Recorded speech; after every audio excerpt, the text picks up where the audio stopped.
رحمہ اللہ دنیا کی بے رغبتی سے متعلق ابواب باندھ رہے تھے۔ اس میں اللہ کے نبی صلی اللہ علیہ وسلم کی کچھ احادیث پیش فرمائی ہیں، اور اس سے قبل قرآن مجید کی آیت پیش فرمائی ہے کہ لوگوں کے لیے مزین کر دی گئی خواہشات کی محبت،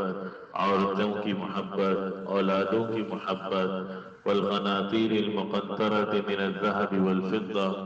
سونے چاندی کے لگے ہوئے ڈھیروں کی محبت، والخیل المسومہ، اور اسی طریقے سے گھوڑوں کی سواریوں کی محبت، والانعام والحرث۔ اللہ فرما رہا ہے ذالک متاع الحیات الدنیا،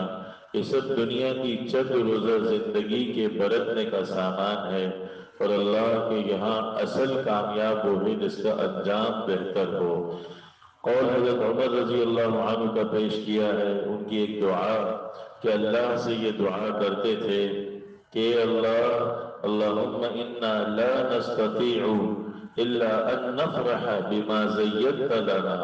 اللہم انی اسألک ان انفقه في حقه، کہ اللہ ہم یہ دنیا جو آپ نے ہمیں دی ہے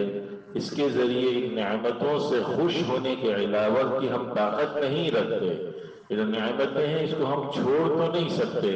لیکن اے اللہ ہمیں تو اس کی توفیق عطا فرما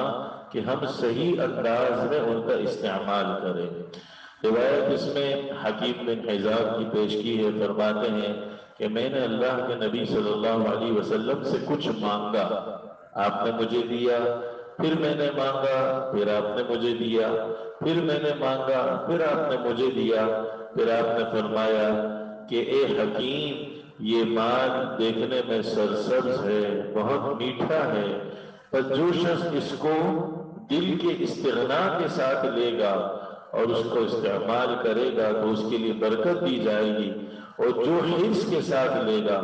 لالچ کے ساتھ اور طمع کے ساتھ اس مال کو استعمال کرے گا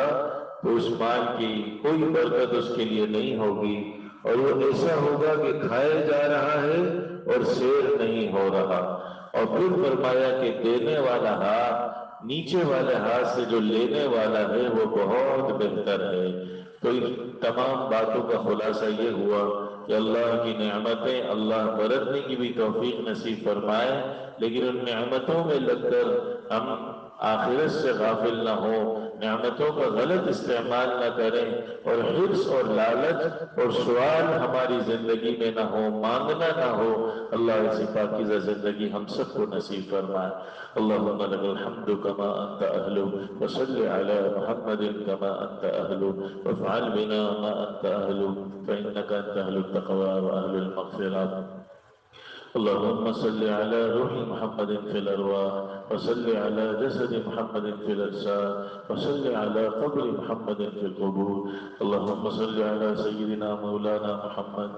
صلاة تنجينا بها من جميع الأهوال والآفات، وتقضينا بها جميع الحاجات، وتطهرنا بها من جميع السيئات، وترفعنا بها عندك أعلى الدرجات، وتبلغنا بها أقصى الغايات من جميع الخيرات في الحياة وبعد الممات، إنك على كل شيء قدير۔ وصلى الله وسلم على خير خلقه محمد وعلى آله وصحبه أجمعين برحمتك يا أرحم